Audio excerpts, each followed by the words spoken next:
Subtracting fractions with different signs means adding and subtracting positive and negative fractions. Different denominators makes it a little bit more tricky because you know you can't add or subtract fractions unless your denominators are the same. Let's practice a few. All right, 5 6 take away 2/3. First of all, the denominator is not the same, but fortunately 3 goes into 6 2 times. So I'm going to multiply this fraction by 2 over 2. And I'm going to get 5 6 take away 4 6, and that is 1 6. In this fraction, we're subtracting a negative and from subtracting a positive from a negative. All right, so we have a negative minus a negative. And when you subtract, you can always add the opposite. So really, we're adding two negative fractions, but the denominators aren't the same. So we need to do this to make them the same. So we have negative 2/9 plus a negative 6/9, and that equals negative 8/9. 8 and 6, well, they're not the same, and 6 doesn't go into 8. So this is what I do. I take the bigger denominator and add it to itself and get 16. And check. Does 6 go into 16? No. So add another 8. Check again. Does 6 go into 24? Yes. And we know 8 does because we just did it 3 times. So I'm going to multiply 6 times 4 over 4. And I'm going to multiply 8 by 3 over 3. And I will get a common denominator of 24. So negative 3 times 3 is a negative 9. And here, when we subtract, we add the opposite. So we're going to add the opposite. And I'm going to get a positive 20 over 24, which is equal to 11 over 24. In order to add and subtract fractions, we must have improper fractions. We can't do it with complex numbers. Not this way. You probably learned it in middle school a different way, but this is easier, especially if you've got sign numbers. All right, so 2 times 2 is 4, and 1 is 5/2 minus 21/5. You change the color so you can see what I'm doing. 2 and 5 are relatively prime, so I'm going to multiply them by each other. Multiply this by 2 over 2, and this one by 5 over 5. I can always do that, but if I took the problem we just did with the 24 as a denominator, I could have used 48. 6 eighths of 48, but then I would have had bigger numbers and a greater chance of making a careless mistake, and then I'd have to reduce in the end. So it's always easier to use the smallest one you could possibly use. Here we have 25/10 minus 42/10.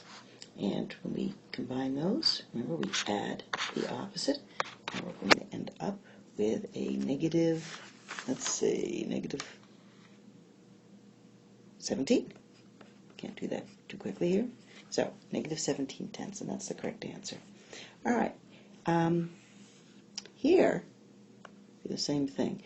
4 times 2 is 8, and 1 is 9/4 minus 11/3. Multiply this one. Again, they're relatively prime. And 9 times 3 is 27 over 12 minus 44 over 12, which is going to equal another negative 17 over 12. All right, on this next slide, I've got some that you can practice on your own. And put this on pause, do the problems, and then on the next slide I'll have the solutions. All right, so let's see. Here's my original problem here. 3/4 minus 5/8 in green. Multiply 2 over 2 times 3/4, and I'm going to get 6/8 take away 5/8 is 1/8. Here's my original problem.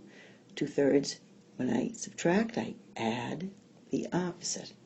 Get a common denominator of 6, so I get 4/6 plus 5/6, which is 9/6, reduces to 3/2. Again, the original problem's in green here. I'm going to multiply 5 by 2 to get a common denominator. So I have negative 1/10, and I have a negative 6/10. Add those together. A negative plus a negative is a negative.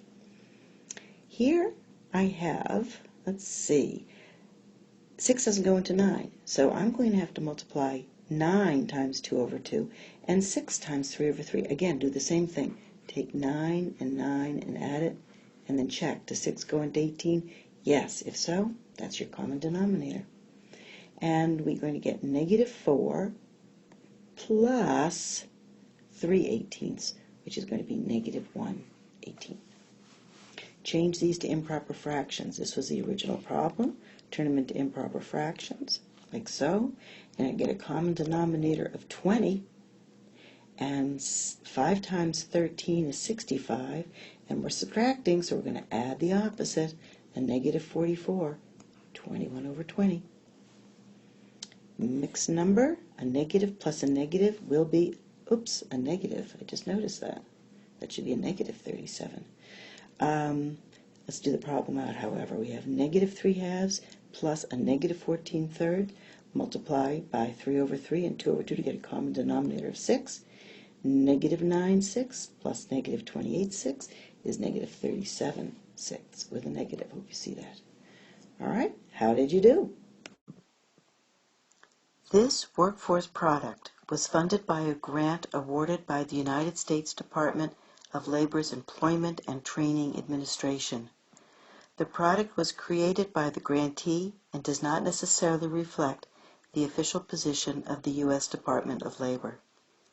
The Department of Labor makes no guarantees, warranties, or assurances of any kind, express or implied, with respect to such information, including any information on linked sites and including but not limited to accuracy of the information or its completeness, timeliness, usefulness, adequacy, continued availability, or ownership.